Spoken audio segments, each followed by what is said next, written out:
podcast. We got a big development that you are going to see if you watch till the end of this video. We're talking about Tucker Carlson, and we got Joe Rogan clips, of course, because that's what we do here on this channel. But we got Joe Rogan talking about Tucker Carlson, and what I wanted to show right now is the spectrum of like to hate that Tucker Carlson receives. As you know, Donald Trump said that he was considering Tucker Carlson for VP. Somebody asked him the question. He said, yeah, you know, he has great common sense. Said, I guess I would consider him. Well, we have some information on that. But first, I want to play this Joe Rogan clip. Just him giving his opinion on what he thinks Tucker Carlson could do in politics. Let's get to it.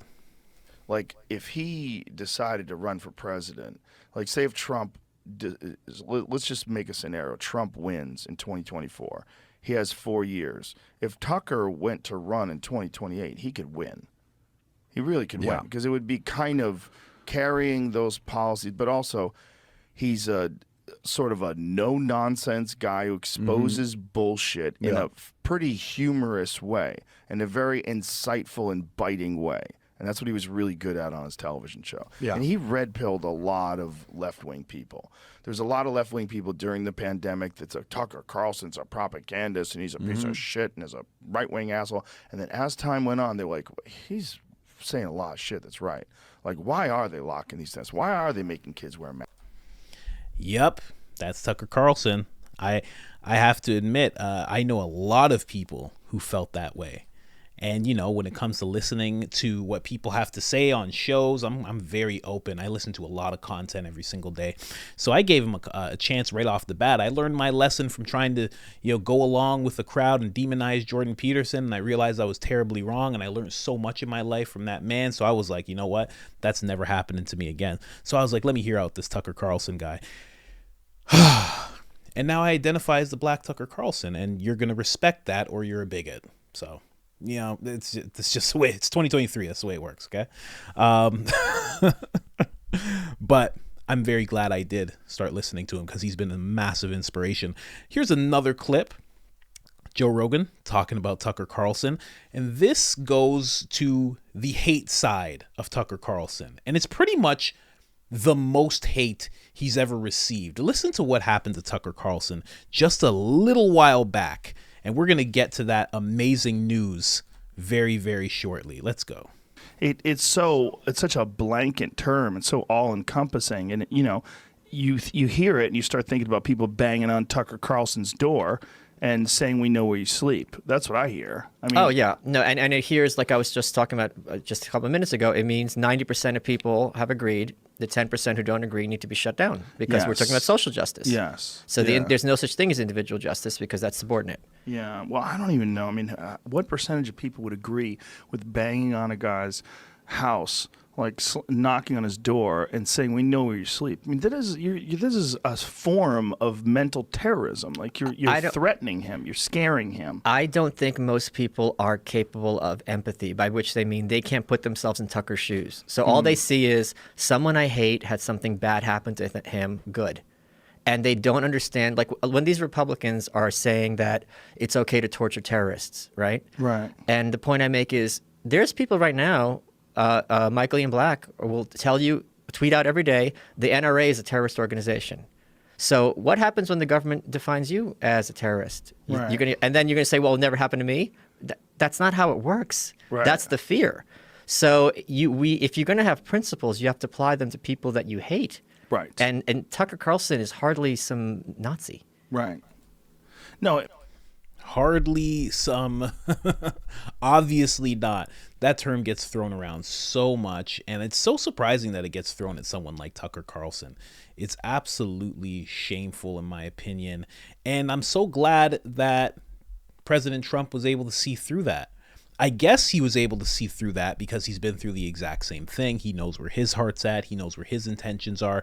And honestly, Tucker Carlson has been the only voice that you can consider. He's out of the mainstream. He's a mainstream whistleblower. That's what I always call him. But he's the only voice with a platform that is saying, let's focus on America. Joe Rogan is exposing what's going on. and talking about the immigration and the border and the drug epidemic. He's talking about it, but Tucker's the one saying we need to focus. I made a video just recently where Tucker Carlson was calling on politicians. He was calling out the Speaker of the House, saying your first thing that you say after being put in as the Speaker of the House is about another nation, and that's absolutely unacceptable. And I love that. And if we put him in one of the highest positions in the government, I'm telling you, it's gonna be a good time for everybody. As you see here, like I told you, Donald Trump says he's considering Tucker Carlson for vice president. He's got great common sense, to say the least. Donald Trump actually told this to two podcasters. Their name is Clay and Buck. They have a show that plays on Twitter. I think they're on YouTube as well, or I should say X, sorry. They're on YouTube as well, Apple, all that good stuff. But they were the ones that had the mindset to ask President Trump this, because there's so many questions you could ask President Trump. And people always, people are either going combative with him or I just love that they asked the question, would you consider Tucker Carlson? Because honestly, that would be great. I wish they would have asked him about Vivek as well. I wish they would have said, like, who are you considering? Out of these people, who are you considering? But Tucker was the greatest option that they could bring up. And honestly, with the news I have right now, I think President Trump decided that was the best thing to do as well. So let's play one more video just talking about the other side of the spectrum. We have Antifa banging on his door, saying they know where he lives, which is absolutely atrocious. And I'm so glad that he got through that and he didn't let that scare him. I'm so glad he didn't let that scare him and he fought through that. And his family did too, because that's a horrible thing. And Antifa, they're terrible. Partly responsible for those BLM riots. I shouldn't even say mostly responsible for those BLM riots, honestly. All right, let's get into this next clip here. This is Gad Sad and Joe Rogan talking about Tucker Carlson as well. Everybody's had a little experience with him. And you hear all sorts of things about this man. But this is what really shines through most of the time, this type of experience.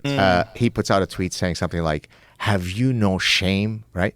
So he decides to publicly shame me for being associated or agreeing to go on Tucker Carlson's show. That shows you what tribalism can do to the human mind. It takes something as difficult as what we went through the Lebanese Civil War, and it erases it because he can't believe that I could do something as grotesque as to talk to Tucker Carlson.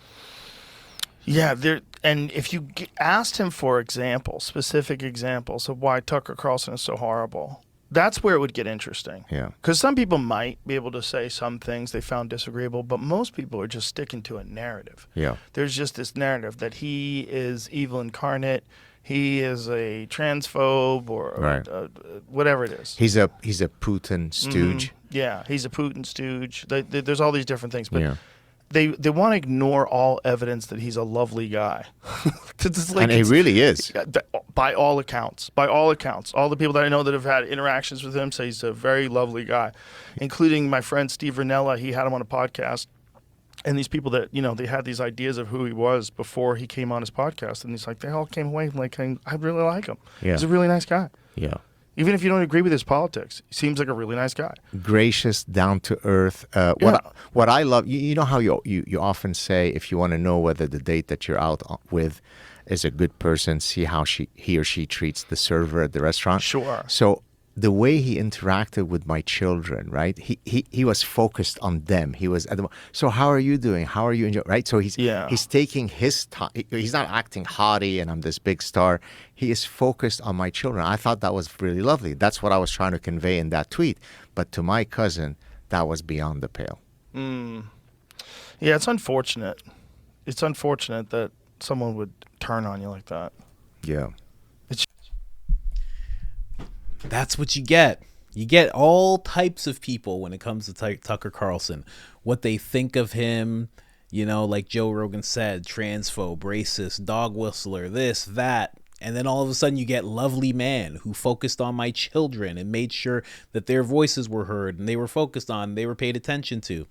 So you got to figure out which one it is, when I listen to Tucker Carlson, I think he falls under those lines. I think he's actually a very genuine guy. And you know what? It shows through with a lot of people.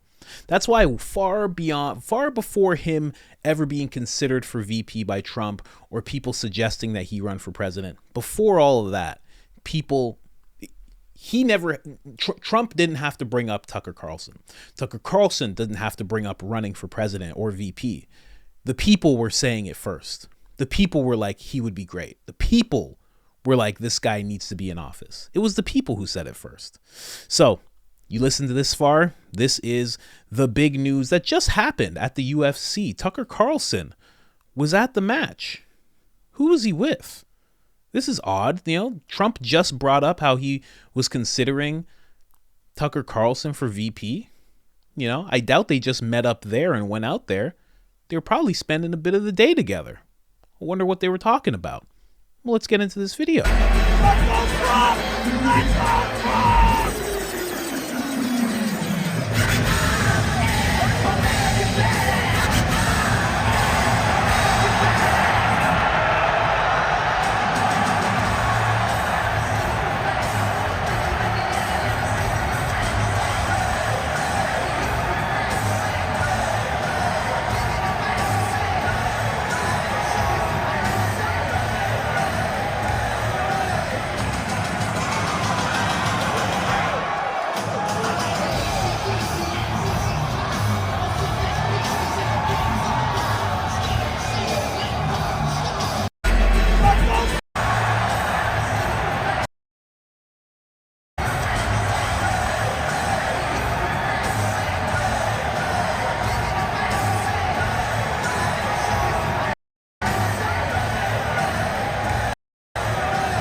Yes, sir. We got Donald Trump and Tucker Carlson spotted together at the UFC match. That's incredible. I don't know. Listen. Some people are going to be like, oh, this is speculation. Yeah, of course it is. That's what I do. I connect dots. I ask questions. I connect dots. I make connections. That's what I do. Donald Trump says, you know what? You bring this guy up and you know what? He has great common sense. I would consider him for VP.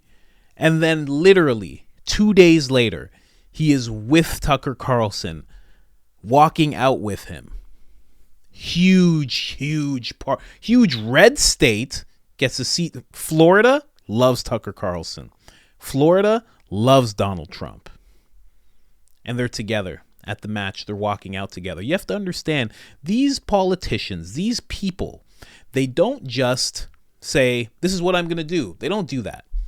They test the waters first. They test it in ways like this. They say, well, let's walk out together. And to you, it seems like, man, this is not much.